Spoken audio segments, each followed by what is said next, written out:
Allez, bonjour à tous, c'est Michel Destruel. Bienvenue sur ma chaîne YouTube. Aujourd'hui, c'est un invité particulier. Vous savez, mon affection que j'ai pour l'Afrique, mon affection que j'ai pour le continent africain. Et vous savez ce que je pense justement de ce futur continent qui va exploser en marketing de réseau dans les années qui arrivent. On va en parler tout à l'heure, mais vraiment aujourd'hui, j'accueille un gros leader de marketing de réseau de ce magnifique continent, Christian Begré, Avril Begré sur les réseaux sociaux, je précise. Alors attention, lui, il ne plaisante pas. Hein. Lui, il ne plaisante pas. Son dernier réseau, il avait plus de 25 000 personnes dans son réseau. Il a fait plus de 500 000 dollars en l'espace de 6 mois. Vous entendez bien? 500 000 dollars en l'espace de 6 mois. Christian, c'est un plaisir pour moi de t'accueillir. Comment vas-tu? Je vais très bien, Michel. Merci. C'est un super plaisir pour moi aussi. Ben écoute, t'es où? Alors toi, t'es Côte d'Ivoire, hein, je dis pas de bêtises. Côte d'Ivoire, Abidjan plus précisément. Abidjan, la capitale, c'est ça? Donc, ben écoute, merci d'avoir accepté mon invitation. Alors, si tu peux nous raconter un peu ton histoire, comment tu as rencontré cette industrie? Yes, alors mon histoire, elle va commencer en 2000 où j'ai une tante là qui m'a approché pour une Toi, société. alors, déjà, ça commence bien. Toi aussi, c'est une histoire de tante. Moi, ma tante, elle faisait du perroir. Ah oui, ouais, voilà.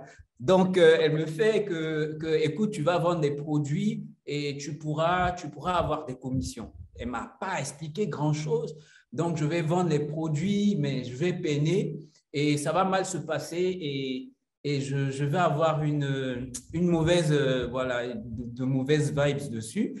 Et quelque temps après, je vais rencontrer un monsieur, je pense 2 ans, 3 ans après, du nom de Roger Babadi, malheureusement, qui est décédé aujourd'hui, qui va me mettre dans un business et m'enseigner les bases, voilà, du marketing relationnel. Je vais tout de suite m'intéresser, m'y mettre à fond et ça va marcher et je vais suivre comme ça d'entreprise en entreprise. Voilà, je ne dirais pas combien d'entreprises j'ai fait. Voilà, et donc voilà, c'est un peu comme ça que j'ai fait mon bonhomme de chemin jusqu'à aujourd'hui. Voilà. Et toi, à la base, avant, tu étais quoi? Tu étais salarié, étudiant? C'était quoi? Alors, oui, donc j'ai travaillé un peu vite. Déjà, j'aurai 40 ans cette année. Voilà, Et tu ne et fais pas 40 ans. Je dis bravo. Je dis bravo. pas du tout, pas du tout. Voilà, donc j'aurai 40 ans cette année et j'ai commencé à travailler à 22 ans. Donc, je rentre en tant que comptable et financier. Voilà, et je me rappelle la petite anecdote, c'est que le jour où je prends mon premier jour de poste, quand on arrive dans les bureaux, on voit un monsieur d'un certain âge qui est comme ça sur son ordinateur. Donc, je dis à mon collègue avec qui on arrive, je dis, ah, on doit faire attention parce que si on ne fait pas attention, dans 20 ans, on sera comme ça. Exactement. Voilà, et donc à partir de là, ça a été le salariat, mais marqué de 10 millions de business que j'ai tenté, depuis la ferme de poulets, depuis les dépôts de boissons. J'ai même vendu des habits, j'ai fait une page de vente, j'ai fait pas mal de choses durant ces 15 années que j'ai duré dans l'entreprise. Voilà, parce que j'ai… Et c'est dans cette entreprise que je vais créer pas mal de choses. J'ai vécu des moments assez difficiles. Je me rappelle lorsqu'il y a eu la crise en Côte d'Ivoire. Alors, je te dis des choses comme ça, pêle-mêle, qui me viennent. Ah, c'est bien, c'est bien, Voilà. c'est bien, c'est intéressant. Voilà. Et lorsqu'il y a eu la crise en Côte d'Ivoire, j'étais à l'ouest du pays. J'ai même fui à moto. J'ai fait 100 km à moto. J'ai tout lâché. J'avais une ferme de lapins et le concept, c'était d'avoir les lapins. Le gars, il vient, il a accès à son lapin vivant et on met des espaces cuisine un peu dans la brousse et il a un menu avec du bon vin et tout et tout. Et le truc, c'est que c'est lui-même qui cuisine et qui invite ses amis. Donc, pendant qu'il cuisine, il a quelqu'un un assistant et tout. Donc, je veux te dire que j'ai développé dans pas mal de choses et jusqu'à ce que dernièrement, je veux dire, il y a 3 ans, ben, on me donne une responsabilité au travail. Le travail ne me rapportait pas plus de 900 euros. Non, pas plus de 900 euros. Donc, j'étais toujours entre les dettes, ça ne suffisait pas. Et en pleine réunion, je vais me poser des questions. Je vais me demander, mais qu'est-ce que tu fais ici? Et après, je me demande, qu'est-ce que tu sais faire? Quel est ton talent? Et moi, mon talent, il s'était bien aiguisé parce que, entre autres, 6 ans plus tôt, j'ai fait une entreprise depuis ma maison et qui a fait 32 millions de nos CFA. Ça fait à peu près, ouais, donc 10 000 euros, ça fait 6 millions à peu près. Donc, on va dire 50 000 euros. Tu vois, voilà, depuis mon salon. Et anecdote encore, c'est mon directeur qui va aller investir dans l'entreprise et c'est à ma signature qu'il va se rendre compte que c'est son comptable qui avait monté le business. Donc, ça va choquer. Voilà, donc… voilà, je vois que gros état d'esprit d'entrepreneur. Gros état d'esprit depuis très longtemps, en fait. Depuis longtemps, je ne lâche pas. Quand je lâche, je modifie et puis j'avance. Ah, c'est beau, quand ça ne marche pas, je modifie, j'avance. Je modifie, j'avance. Très bel état d'esprit. Alors, justement, je rebondis sur ça parce que, bon, là, on a parlé, je disais, bon, tu as eu un réseau à 25 000 personnes, tu as fait quand même du 500 000 $ en l'espace de 6 mois. Je veux dire, c'est de l'argent. Mais il faut un état d'esprit spécial pour ça. Et j'aimerais vraiment que tu nous partages un peu. Alors, c'est pour qu'on soit bien d'accord. Cette entrevue, il y a des milliers de gens qui vont le voir, autant des Européens que des Africains. Mais il faut qu'ils s'inspirent de ça. Il faut qu'ils comprennent. Et d'ailleurs, c'est un message pour les Européens. Bougez-vous parce que je vais le dire, parce que je dois le dire. Il y en a trop qui ne se bougent pas, qui ne passent pas à l'action. Et donc, il faut se bouger. Et puis, pour les Africains, tu es un exemple. Je veux dire, encore une fois, si toi, aujourd'hui, tu peux le faire, ils peuvent le faire aussi. Et c'est pour tout le monde pareil. Et c'est pour ça que moi, j'aime bien donner la parole aux gens qui le méritent comme toi, parce que tu le prouves par A plus B. Donc, mais c'est quoi cet état d'esprit vraiment que tu as au quotidien pour aller de l'avant? C'est quoi ta routine de travail? Si tu peux un peu nous partager un peu tout ça. Alors, bon, ça va. Bon, je pense que tu vas peut-être poser cette question après, mais peut-être j'ai anticipé. Ça vient avec ma découverte du marketing, du développement personnel. Okay. Ben, je vais t'en parler après. Donc, je suis tombé dans une difficulté terrible où j'étais super endetté. Et là, j'ai tout perdu. J'étais à moins de 100 euros par mois. Et c'était vraiment difficile. Et là, je vais tomber sur une vidéo, Le Secret. Et je tombe sur Le Secret et je vais sur YouTube, je tape Le Secret du secret. Donc, quand je tape Le Secret du secret, je vais tomber sur Jerry. Ils vont tous faire ça. Là. À un moment où je te parle, je te dis, tous qui vont écouter la vidéo, ils vont taper Le Secret du secret, c'est sûr. Le Secret du secret. Je vais tomber sur Jerry Esther X. Ouais. C'était un peu trop spirituel pour moi, mais je vais lire beaucoup d'audio et après, dans le livre de Jerry Esther X, on me parle de Napoléon Hill. C'est qui? Donc, je vais chercher Napoléon Hill, je vais acheter Réfléchissez et devenez riche. Et après, je vais tomber sur d'autres livres, Dale Carnegie, voilà, comme ça, jusqu'à ce que je tombe sur Tony Robbins, que je vais commencer à suivre. Et donc, à chaque fois que je tombe sur un auteur, je vais chercher qui c'est et j'achète ses livres. Et je bois ses livres. Je dis je bois parce que je ne faisais pas que lire. Souvent, quand je dormais pour parler de routine, je pouvais mettre un livre audio entier qui parlait en boucle. En boucle. Voilà. Après, je tombe sur Jean. Voilà, votre désir est votre ordre. Donc, j'ai fait pas mal de choses. Ça fait combien de niveaux dans le Jean? Je ne suis pas rentré. Ah, t'es pas rentré. Tu as fait quoi? Tu as fait les 14 CD en fait? J'ai fait les 14 CD et j'ai cherché les ressources derrière les 14 CD. Toutes les ressources qui ont été citées, je les ai cherchées et je les ai mises en pratique. Très bien. Donc, voilà, c'est puissant le développement personnel. Et mon rêve, c'était au début de devenir coach. Donc, mais j'ai fait tout ça sans être encore devenu coach. Donc, ça veut dire que c'est de la bombe. Donc, pour revenir sur ta question, ma routine, c'est que déjà, avant, quand je me lève le matin, j'essaie d'être assez neutre dans ma tête et puis je crée ce que je veux voir voilà, dans la journée. Tu pratiques la visualisation? La visualisation. Super. La visualisation. Et je crée ce que je veux voir, je rentre dedans. Bon, avec les techniques de visualisation, je mets en relation tous mes sens. J'essaie d'atteindre un niveau de visualisation qui va me faire moi-même changer de posture. Et voilà, donc quand je suis chrétien, donc je vais prier aussi.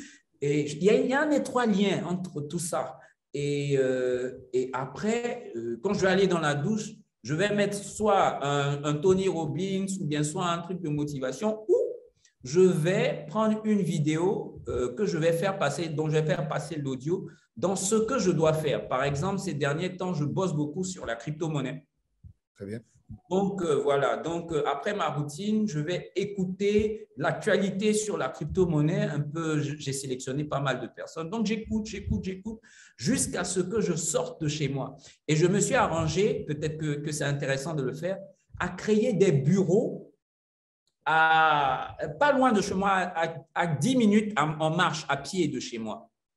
Donc, le matin, je mets mon écouteur, mes AirPods, et puis, paf, je marche pour aller au bureau. Quand je rentre au bureau, ça me donne une certaine énergie, voilà, pour pouvoir démarrer ma journée. Tu t'es conditionné.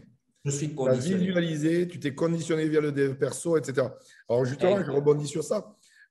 Tu parles d'audio, tu parles de livres.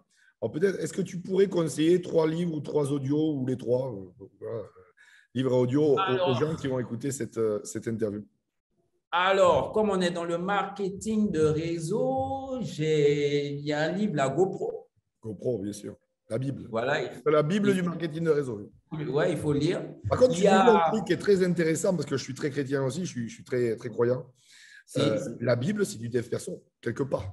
Oui, c'est du développement perso. Une petite histoire dedans, je vais connaître vraiment des difficultés encore extrêmes. Moi, c'est par saison. Et après chaque difficulté, je casse toujours mon plafond financier. C'est un peu commun, je casse toujours. Et donc, je vais être dans des difficultés où je vais m'en sortir avec à peu près 20 000 euros de dette encore. Et je vais rentrer cette fois-ci. Je vais essayer de me mettre carrément à fond à la prière et tout. Et ça a été que des miracles, je pense, ça a été des témoignages parce que j'ai vécu sans argent. Je pense que ces 3 ans-là de difficulté m'ont appris à vivre sans argent. Quand je dis sans argent, c'est par exemple, je dois me rendre au boulot. Je n'ai pas tout le transport pour me rendre au boulot, mais la voix intérieure me dit, prends la route. Demain prendra soin de lui-même. Je vois tout à fait. J'ai vécu comme ça pendant 9 mois. Jusqu'à ce qu'au bout du cycle, j'ai le déclic pour démissionner. Quand je me posais la question, voilà, qu'est-ce que tu fais ici? Qu'est-ce que tu sais faire? Est-ce qu'en étant ici, tu peux exercer ce que tu sais faire? J'ai répondu non. Il dit, mais qu'est-ce? Et puis il me dit, si, quand je dis il, c'est mon subconscient ou on va dire le Saint-Esprit, il me dit, si tu veux que je te bénisse, imagine que je te bénisse à fond, combien tu vas avoir au maximum? Je dis, ben, le salaire d'un comptable. Il dit, donc si tu veux que je te bénisse, présente-moi un plus gros vase. Exactement, un plus gros projet. Oui, c'était un vendredi. Non, oui, c'était un vendredi. J'ai prié samedi. Le dimanche, ce que le pasteur racontait, c'était que, bon, pas qu'il racontait, il expliquait, c'était comment l'Église avait commencé d'une petite cellule de combien de personnes à une très grande cellule aujourd'hui qui va partout dans le monde. Et j'ai vu l'image des vases. Présente-moi un plus grand vase. Tac, tac, tac. Le lundi, après le dimanche, je devais encore 4 millions à ma société pour des engagements que j'avais pris pour investir à chaque fois. Je suis allé démissionner comme ça. Après 15 ans. Bon. Direct, j'ai démissionné. Le témoignage, c'est qu'on m'a fait grâce de ce que je devais. Je ne m'y attendais pas. 2 jours plus tard, j'ai un oncle qui me tend un chèque de 5 millions parce que je lui avais présenté un projet d'entreprise. 5 millions, ça fait à peu près 10 000 euros, un peu moins. Et je lui retourne son chèque en lui disant, ben, écoute, donne-moi 80 000 francs CFA, ça fait un peu plus de 120 euros. Donne-moi 120 euros, garde ton chèque, je vais t'inscrire dans une entreprise de marketing de réseau et on fait le point dans 1 mois. Un mois plus tard, il s'est fait un peu plus de 1 500 euros. Incroyable. C'était ma première entreprise après ma démission. Et là, j'ai fait 27 000 euros en 3 mois. Incroyable. Histoire incroyable. Alors, j'en vois l'état d'esprit. Alors, toi, si vraiment tu aurais quelqu'un là à qui tu devrais conseiller des bouquins, tu conseillerais quel bouquin? Ton top 3, si tu veux. Top 3 bouquins, top 3 audio. Ok, j'avais dit GoPro, j'ai dit l'homme le plus riche de Babylone. Ah, c'est déjà incroyable, j'adore. Je connais. Si, l'homme le plus riche de Pas gros en Babylone. plus, c'est pas un gros bouquin, c'est un petit bouquin, Non, mais non, c'est tout qui se petit. lit On l'a. facile. Ouais. Oui. Et le dernier, bon. J'hésite entre Tony Robbins. Son livre, il est tout blanc comme ça, le livre. À J'oublie pouvoir le illimité. pouvoir illimité. Ouais. Très, Donc, très mais bien. lui, il faut vraiment être concentré pour le lire parce qu'il Il est parle de gros, c'est un beaucoup gros de bouquin. choses. Voilà, c'est un gros bouquin. Et encore, Donc, tu en as un autre, ça s'appelle Monnaie. Et comme ça, écoute-moi. Là, il faut ah, s'approcher. Monnaie. voilà. Voilà, donc c'est bien ça. Très, très bon. Et en audio, toi, tu écoutes quoi en audio?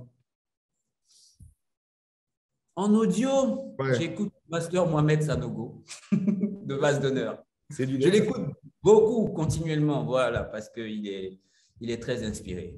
bien sûr. Mais que ce soit pour les chrétiens ou pour les musulmans ou pour, même pour la Oui, confession juive, je veux dire, la religion, qu'on soit bien d'accord, que ce soit pour ou telle religion, peu importe.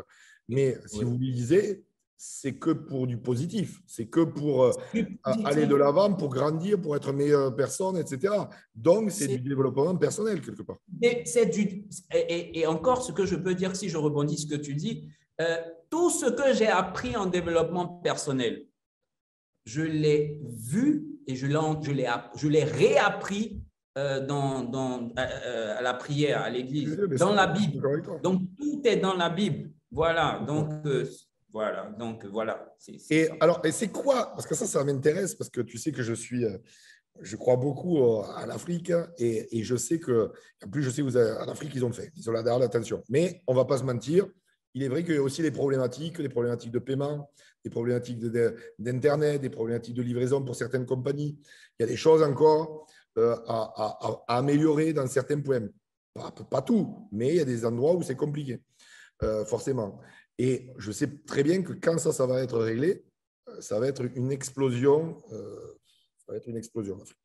Ça a déjà Oui, commencé. Il y a déjà des gens comme toi ou d'autres qui font la différence.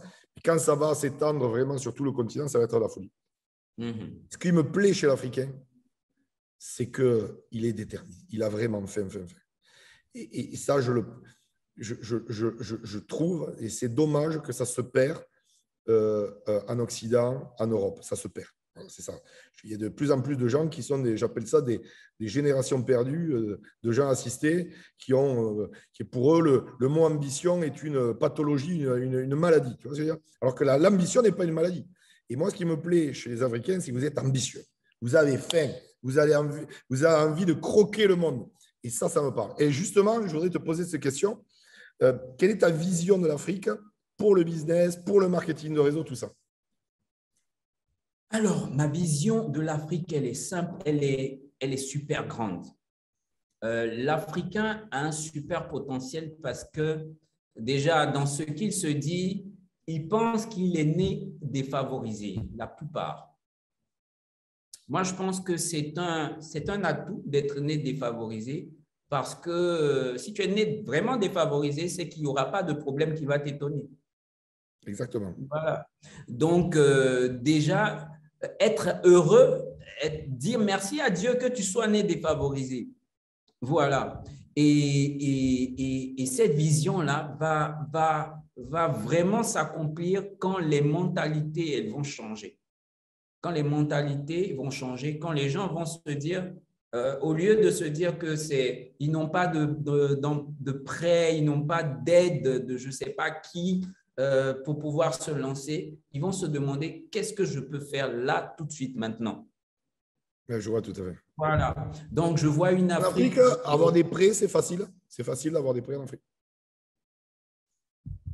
Je pense que non, j'ai jamais essayé. À part quand j'étais salarié, là, c'est grâce à mon salaire, hein, mais bon, c'était des prêts aussi limités. Ouais, je vois, c'est des petits prêts. Voilà, mais c'est pas très facile. C'est pas très facile. Sinon, il y a des microfinances, mais quand ils donnent des prêts, imaginez, on vous prête 10 000 $ et vous avez pour lancer une activité et vous avez peut-être 6 mois pour rembourser. Okay. Donc, à quel moment on développe, à quel moment on fait du profit. Donc, en général, ceux qui empruntent, c'est ceux qui ont déjà une activité. Et donc, ça sert à grossir l'activité. Mais bon, on ne parle pas de risque. Oui, bien sûr, je vois tout à fait. Donc, et toi, au niveau du pays, au niveau du continent, est-ce que tu vois de plus en plus de networkers? Comment ça se passe? les gens ont peur du marketing relationnel. Ok. C'est ça le problème. Les gens ont peur du marketing relationnel. Les gens sautent sur les nouvelles modes. Actuellement, c'est la crypto-monnaie. Tout le monde veut sauter comme ça dans la crypto-monnaie. Ils sont prêts à mettre des millions, mais ils ne sont pas prêts à lire un livre ou à se former pour ça. Donc, ils pensent que c'est de la magie. Voilà. Donc, je pense que tout le monde doit commencer à commencer à la base, en fait. Il faut apprendre les bases et se dire que avoir de l'argent, ce n'est pas maintenant. C'est tout un parcours et qui n'est pas, voilà, qui n'est pas linéaire. Donc, et je suis d'accord avec toi, c'est-à-dire que les gens veulent des grandes choses, mais il faut qu'ils grandissent d'abord par eux-mêmes. Voilà. Donc, du côté marketing de réseau, en Afrique, on remet toujours la faute sur le parrain. Quand c'est bon, on est… Je te rassure, en Europe, ils sont pareils. Ah bon, voilà. Donc, En Europe, ils sont pareils. C'est la faute au parrain, c'est la faute à la downline, c'est la faute à la compagnie. Ils sont tous partout pareils. Même moi qui suis au Mexique, ils sont pareils aussi. Ah ben, donc, finalement, les Africains sont finalement des hommes. Sont des hommes, exactement. Des extraterrestres. Voilà, c'est des êtres humains. Mais moi, ce que j'ai remarqué, c'est qu'ils veulent s'en sortir. Ils veulent s'en sortir. Ils veulent s'en sortir. Ils veulent. Beaucoup d'Africains réussissent vraiment. Mais il y a encore, je pense, plus de 60% qui pensent que c'est avec des grands diplômes qu'on se fait beaucoup d'argent. Donc, il y a un travail à faire. Tu sais, ça fait des décennies maintenant qu'en Europe, en France, les gens qui ont des diplômes ont une vie au rabais, malheureusement, une vie compliquée, et ils sont toujours convaincus que c'est la solution. Tu vois, le problème, c'est que c'est le formatage, ils sont tellement conditionnés. En tout cas, tu es un bel exemple pour tes compatriotes, et je sais qu'il y en aura de plus en plus de gens comme toi qui vont prendre les choses en main en marketing de réseau, faire la différence. Alors, avant de terminer cette entrevue, j'aimerais bien que tu nous partages. On va imaginer. Imaginons que. Je sais que des conseils, on pourrait en donner des dizaines, des centaines, des milliers. Ça, c'est pas ce qui manque. Ça, et pour tout le monde. Mais j'aimerais bien que on va imaginer les 3 conseils. C'est une question que je pose à tous mes invités à la fin. Les 3 conseils que tu aurais peut-être aimé recevoir, ou en tout cas, qu'à tes yeux, sont prioritaires sur tous les autres. 3 conseils droit dans les yeux aux milliers de gens qui vont regarder cette entrevue. Alors, le premier conseil, c'est croyez en vous. Ça part de là. Ça englobe qui est-ce que vous écoutez, ça englobe écoute ta voix intérieure, ça englobe quel est ton talent, ça englobe, voilà, surtout qui est-ce que vous écoutez. Parce qu'en Afrique, ils peuvent te dire, moi, je veux faire du marketing de réseau. Il a suivi la présentation, il a tout suivi, il est OK. Et avant de dormir, il appelle son ami qui, lui, est boucher au marché, là, qui vend de la viande. Et puis, il lui dit, ah, j'ai découvert un truc, je veux faire, mais j'hésite. Qu'est-ce que tu en penses? Le gars n'a pas la compétence pour ça. Vous l'écoutez et puis vous ratez des opportunités. Donc, le premier conseil, c'est croyez en vous. Voilà, croyez en vous. Deuxième conseil, c'est voyez chaque difficulté, voilà, que vous rencontrez comme la prochaine étape, voilà, de votre succès. Parce que quand vous arrivez à dépasser chaque difficulté, vous passez à un autre niveau. Et dernièrement, je postais sur ma page Facebook, je disais à tout le monde que c'est un peu comme les jeux vidéo avec les enfants. Quand vous avez un stage qui vous bloque, vous pouvez mettre du temps. Exactement. Voilà, mais à un moment, quand vous réussissez l'étape, c'est fini. Voilà, c'est exactement comme ça dans la vie. Maintenant, le troisième conseil, c'est un peu une pensée. Voilà, c'est que on réfléchit, hein, celui qui nous a créés, celui qui nous a mis sur la terre, nous a déposé paf sur la terre, c'était un projet pour lui de nous déposer sur la terre. Donc, une fois qu'il l'a fait, c'est certainement pas pour nous rendre malheureux parce que moi, je fais un projet, c'est pour réussir. Voilà. Donc, maintenant, regardez les films. Dans le film, le brave, mais il a des difficultés. Le brave, c'est chaud, on le frappe, on l'enlève, on lui casse la… Voilà. Et à la fin, qu'est-ce qui se passe? À la fin, ce brave-là, ben, il gagne. Donc, l'issue, on peut dire que les dés sont pipés dans la vie. L'issue, elle est forcément bonne. La seule personne qui peut faire qu'on va échouer, c'est qui? C'est nous-mêmes. Exactement. Voilà. Donc, voilà les 3 conseils. Vous avez entendu? Ayez confiance en vous. Alors, je te rassure aussi, en Europe, c'est pareil. Il y a beaucoup de gens qui manquent de confiance en eux. C'est partout dans le monde pareil. Et c'est vrai que c'est l'une des premières croyances à avoir. Et je pense que vraiment, tout ce que tu as transmis aujourd'hui, j'espère vraiment que vous avez bien pris des notes et que vous allez réécouter cette vidéo. D'ailleurs, je vous encourage, les amis. Je vous encourage. D'ailleurs, si vous souhaitez être béni sur 25 générations, à partager cette vidéo, à la commenter, à la liker. Je vais mettre même dans la description les réseaux sociaux de Christian David Begré. Vous pourrez le suivre sur les réseaux sociaux. Et vraiment, j'espère qu'il y a beaucoup de monde qui va prendre exemple sur lui et que beaucoup d'Africains vont prendre sa direction. Parce que oui, vous pouvez le faire. Il en est la preuve vivante.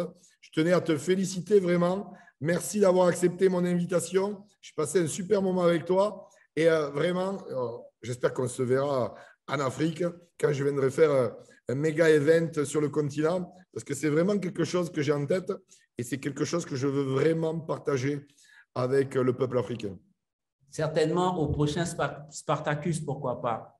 J'espère. Ben oui, attends, là je compte sur toi, on se voit dans pas longtemps. Bien sûr, je vais me ménager pour le faire. Les amis, c'était Christian Begré, à vite. Vous le trouvez sur les réseaux sociaux, en lien en description. Christian, c'était un plaisir d'être avec toi aujourd'hui. Merci beaucoup. À très bientôt, les amis. Bye bye.